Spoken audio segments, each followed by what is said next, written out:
Today, Britain stands at a fork in its crossroads, and its people are asking questions. Now we've got our country back, what actually is it? Who are we, and why? The best way to find out where Britain's heading is to look behind us into something called history, a sort of rear-view mirror for time. So that's where I'm going, back there. It's a journey that'll take me the length and width of the country. On my odyssey, I'll be starting sentences in one location and finishing them in another. And looking at some of the biggest faces in British history and asking other people's faces about them. What was the difference between punk rock and just being angry but without a guitar? All of it taking place in this sceptred isle we call home. So join me, Philomena Cunk, as I take you right up the history of the United Britain of Great Kingdom. This is Cunk on Britain.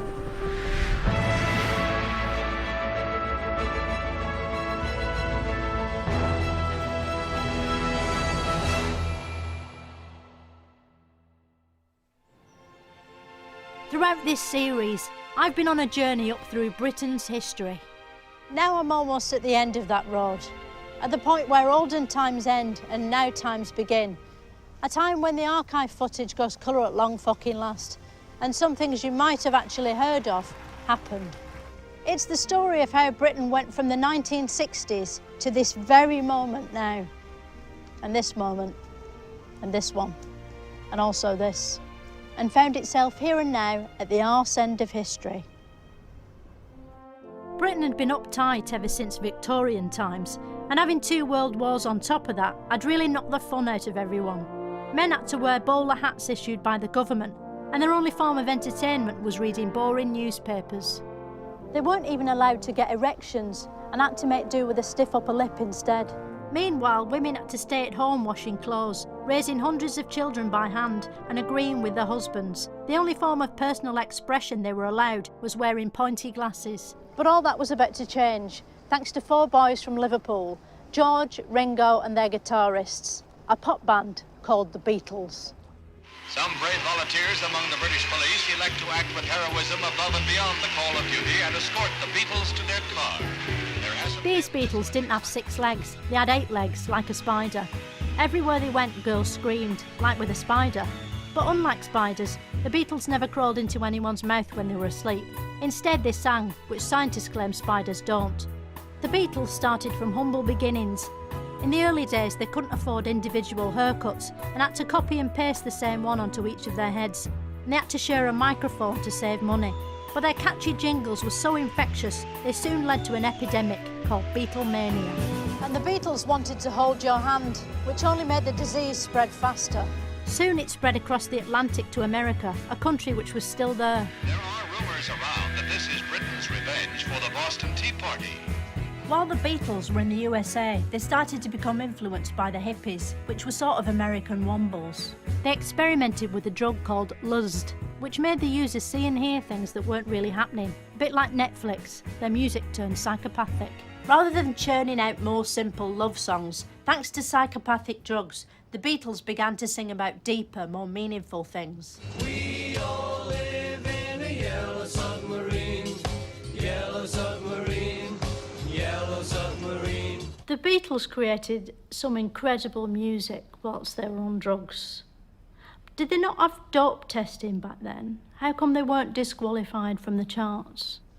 Well, as a matter of fact, there were songs they did that the BBC, who in those days were most of the radio stations, thought were references to drug taking, so they did ban them from the charts. It's weird that the Beatles' LSD songs are so happy, isn't it? Because LSD isn't always a happy experience. Like, my mate Paul met this Italian couple whilst he was backpacking, and they invited him back to their room for a threesome, and they gave him some LSD, and when they got there, the bloke one pulled a screwdriver on him and made him shit in his own shoe and eat it, whilst the woman one filmed it.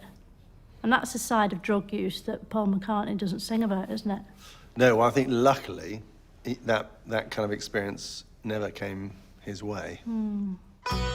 During one Luzd expedition, or trip, the Beatles became the first Britons to discover the existence of colour. And like Sir Walter Raleigh and his potatoes, they took the discovery home to the UK, where it caught on like hotcakes of wildfire. Britain went overnight from grey to groovy. Suddenly it was cool to ignore society and just be whoever you wanted to be, as long as you had fashionable hair and flamboyant clothing like everyone else. A pearl mink miniskirt. Must be tailor-made for the freeze.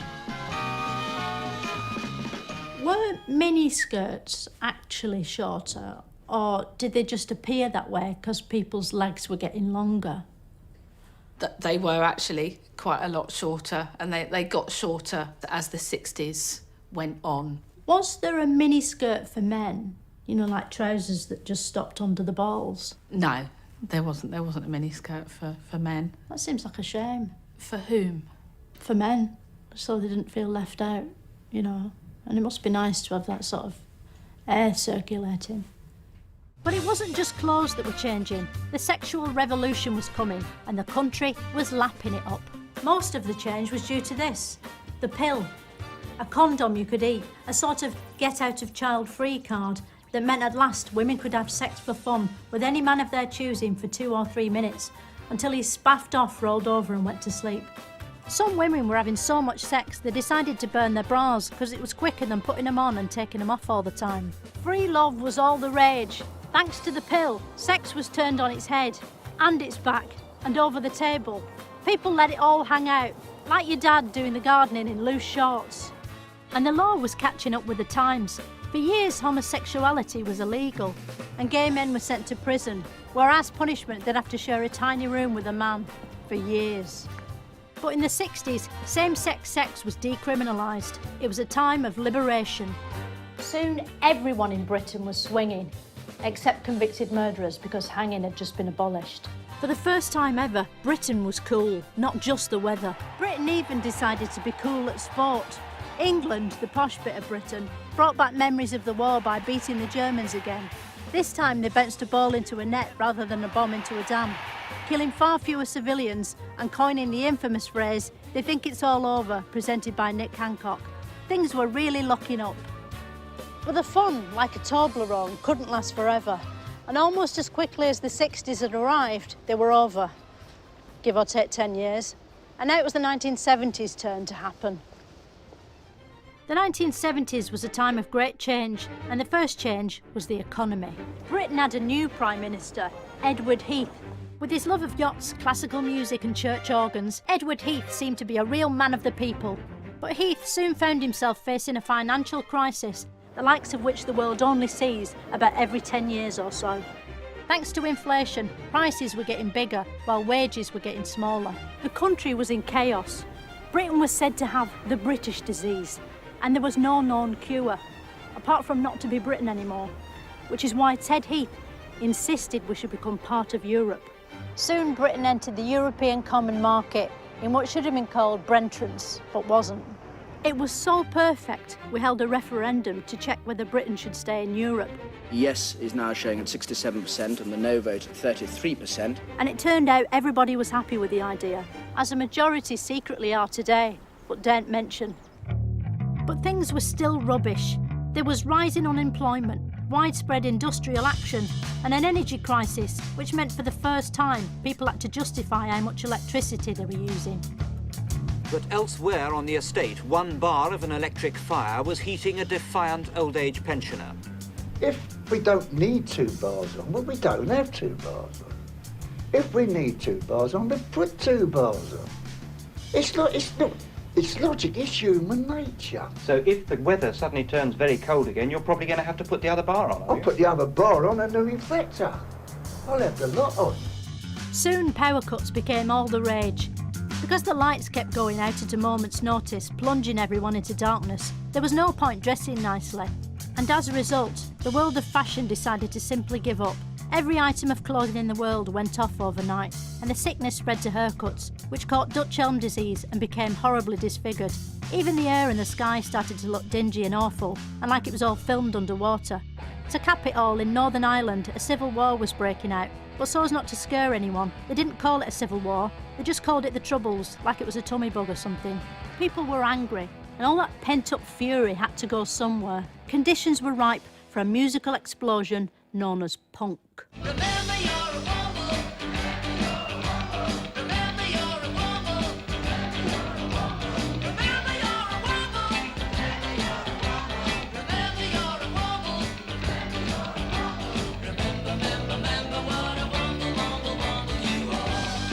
As you can see from this searing performance, the punks were antisocial, cynical and dangerous. And no punk band was bigger or more shockinger than the Sex Pistols. They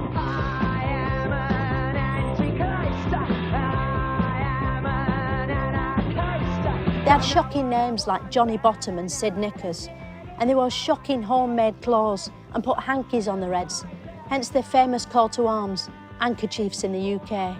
But the most shocking thing they did was swearing on TV, an incident so outrageous that in the time since it first happened, it's only ever been seen again 300 or maybe 400 times in music documentaries. It's what? Nothing, a rude word. Next question. No. What was the rude word? Shit. Was it really? Good heavens. The Sex Pistols were fired, weren't they, as TV presenters? What was all that about? Well, I think the thing about the Sex Pistols were that they had a lot of impact because they got a lot of, shock value and sensation in the papers and on telly. And they helped really launch the movement of punk because everybody knew about what they were up to. But I don't understand why they got fired on the telly. Well, they swore. Oh, right, yeah. Okay. That was quite shocking back then, wasn't it? Back then it was. Not now, though, No. really. Now No, you you'd have wouldn't. to do something much bigger, wouldn't you? Yeah. You'd have to, do a poo on the one show or something. Yes. And then, Even then, you might not get fired. what if you sort of then hike your trousers up without even wiping? But punk wasn't the only sign the country had gone to the dogs. In 1978, literally everyone went on strike in the winter of discomfort. Even punks went on strike, refusing to put on their punk uniforms and instead dressing like normal people.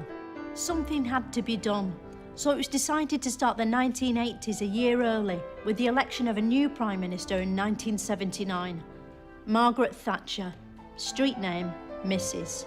Her Majesty, the Queen, has asked me to form a new administration. Thatcher's election was a watershed. It proved that absolutely anyone could become Prime Minister, provided they went to Oxford and married a millionaire. As well as a uterus, Mrs. Thatcher had a vision, an economic vision with all coins up it. She believed in laissez-faire economics, which is French for something, and then English again for the economics bit. Okay, let's pretend it's the 1980s and I'm Margaret Thatcher.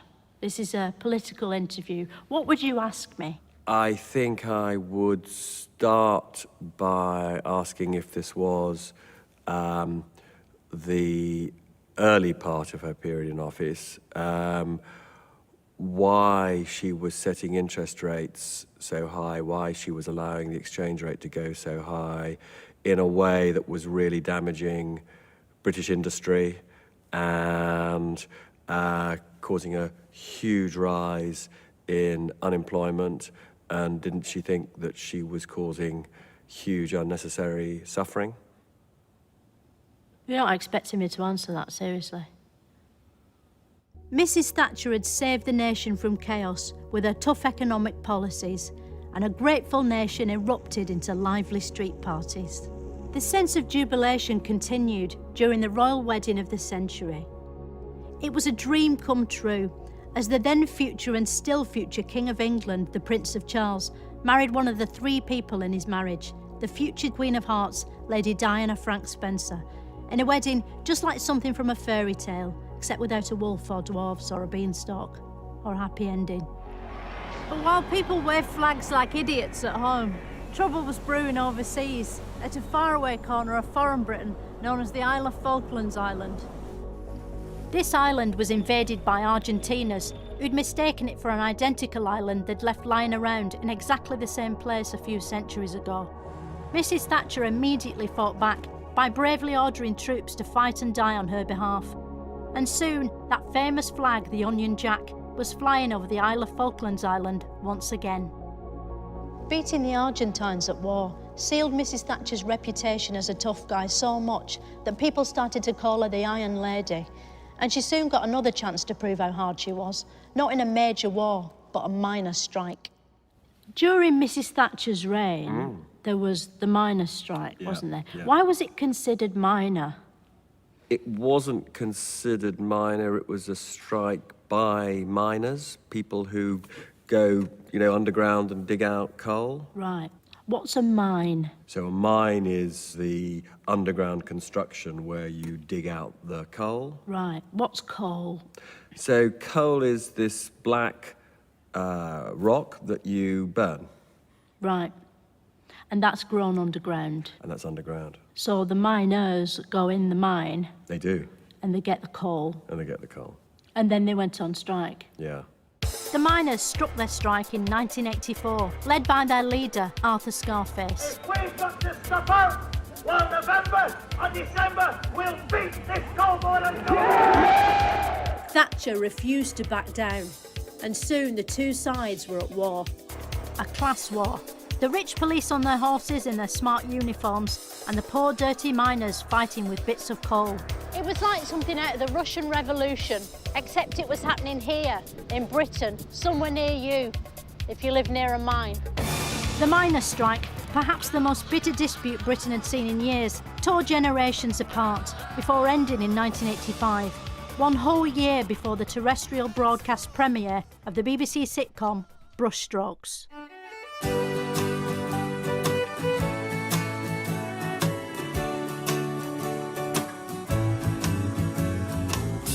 Because of you, these things I do. Because of you. Because of you. Oh. With the miners crushed like miners in a bad mine, Thatcher was free to pursue her economic dreams by privatising some of Britain's biggest assets. Thanks to the big sell-off, anyone could get rich, providing they had loads of spare money already, a system still in use to this day. Suddenly, having money was cool, and no one had more money than the yuppies, or young urban twats. To be a 1980s yuppie, did you have to qualify as a wanker first and then just work your way up? I think some people identified as yuppies, but it was also, I think, used as an insult in the 1980s. I've seen footage of yuppies holding filofaxes and mobile phones. Are they still in that footage? Or where are they now? Where are they now? Well, they're sort of 30 years older now, so... So they're not in that footage anymore? Well, that footage is historical, so... So if you look back at that footage, it'll just be empty? No, the because footage... that person has now left. No, the footage is a recording of what happened in the past. So the footage stays the same, but those people, we don't know what's happened to them. But what of their filofaxes? What happened to them? It seemed like a golden age of twattery. But Thatcher's luck couldn't last forever. And as the 1990s approached, she got too ambitious. By unveiling the controversial poll tax, a tax on people called Paul, and they were furious. Following a wave of protests, Thatcher wound up on her iron arse, leaving Downing Street crying tears down her face, which she'd never done before in case it rusted. The next Prime Minister, Major John, was as fearsome as he looked, and he presided over yet another depressing period of recession. Britain was in a right state, not only financially, but also economically and in money terms too. The only hope was that we could somehow paint and sing our way out. It was an art and culture renaissance, an era defined by Oasis, the Spice Girls, Swede, Chris Evans, Take This, Damien Hirst, The Proddy Guy, Trainspotting, Chris Evans, Mr. Blobby, Jamie Oliver, Mopeds, Ironic Wanking, The Italian Job, Chris Evans and Chris Evans. But one name sums up the 90s better than anyone else. Blur. In the 1997 election, why do you think more people voted for Tony Blair than Oasis? You're making a mistake which is quite common at the time, that because the Prime Minister or Labour Party leader at the time was called Tony Blair. Blair. Blair. Blair. Blair. Blair. Blair. Blair. Tony Blair was Blair. Blair. Prime Minister and leader of the Labour Party, and there was one of the biggest rock or pop bands at the time was Blur. Blur. Blur. Yeah. It's hard to remember today, but Blur and Blur were actually two different things. Blur were a rock band locked into a notorious rivalry with Oasis. Oasis were rough and tumble lads from Manchester, whereas Blur were from art school. Which is the opposite of Manchester, and that's why they hated each other. Tony Blair, meanwhile, was a guitarist and Dee Ream fan who reinvented the Labour Party and rode it to victory at the election. Blur hosted a party at Number 10, inviting lots of the cool Britannia crowd and immediately making them much less cool. Anyone who was a massive prick was there, but the party atmosphere was interrupted by tragedy. Diana's death couldn't have come at a worse time for a nation that had just got really into being judgmental about her sex life. The sense of loss was shocking. It's hard to convey the atmosphere to younger viewers, although it's fair to say the general mood was... and also... But because emojis hadn't yet been invented, people had to cry with their faces. Millions looked to the Queen to pull a ceremonial sad face in solidarity. But with the monarch constitutionally forbidden to express emotion, their pleas fell on deaf tear ducts. Tony Blair stepped in to say what needed to be said. He called Diana the Peebles Princess. She was the People's Princess. Even though she wasn't from Peebles, she was from Norfolk. But sometimes the facts aren't as important as how something sounds. It was the first step on a post-pop career that turned the Prime Minister into a living saint, like Bono or Holly Willoughby. Through the 90s, Blair solved all the nation's problems: the economy, health, education, even the Irish troubles. There was nothing he couldn't do. But no sooner had the 21st century started happening than Blair dragged Britain into the war on terror. But the war in Iraq proved about as popular as infanticide-flavoured crisps, and Blair's legacy was well and truly shot through a bin bag. Blair slinked off to live inside a haunted mirror, leaving Number 10 under the stewardship of a man with all the carefree joie de vivre of a haunted cave in Poland, Gordon Brown. Gordon Brown knew mainly about coins, but that wouldn't help him because all the coins were about to implode. In a financial crisis, which would become known as the financial crisis. People queued outside banks in scenes of boring desperation. The world of money was broken, and no one knew how to fix it. Today, stock markets across the world tumbled, imploded, continued to collapse like deflated dirigibles. People say the financial crisis happened because it just got too complicated, and it's all because of the maths. If we took maths out of the equation, it'd be much easier. Couldn't we use something else instead of numbers? I think that actually you're right in a way, that there is too much maths in the way that people think about the economy. And one of the things that occasionally goes wrong is that economists think that they can build... Let's go, girls. Sorry about that. After Gordon Brown stuck a plaster on the economy and left, the country needed a strong leader, and luckily, one man stepped up to single-handedly save the nation. The finest Prime Minister Britain has ever had, a man whose name will never be forgotten, Davis Cameron. Davis Cameron skillfully almost won the 2010 election and formed a Brokeback Mountain-style coalition with the equally visionary and beloved Nick Clegg. Almost immediately, Britain's problems, apart from the economy and social injustice and all the other ones, were solved. And by 2011, everything was going swimmingly. There was even a new Diana in the form of Kate Middleton, who married King William in a high-definition reboot of the royal wedding. By the time the Olympics came to Britain, the country was riding the crest of a wave. Suddenly, it seemed like we could do anything if we put our mind to it, even stop mourning. It was a great time to be British. Unless you were Scottish. Scotland wasn't sure it wanted to be British anymore, and thought being Scottish might be good enough. Delegates, it's game on for Scotland. It's funny, why do Scottish people hate the English when the English have absolutely no feelings at all about the Scots?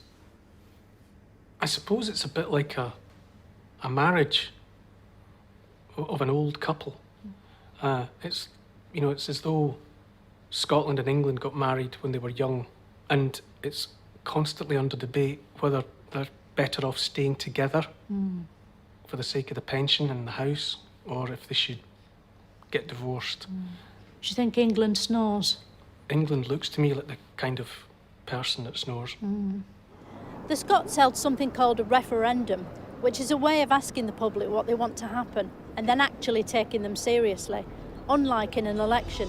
In the end, Scotland voted to stay attached to England, using a system of fields and roads as before. But the referendum had been such a hit that Davis Cameron decided he wanted one too. But this referendum would be about a different country, Europe. And I will go to Parliament and propose that the British people decide our future in Europe. It was a simple choice. Should Britain leave things as they were and stay part of Europe? Or alternatively, remain on its own and become part of England instead? One thing's for sure, Davis Cameron's referendum would stop anyone arguing about Europe ever again.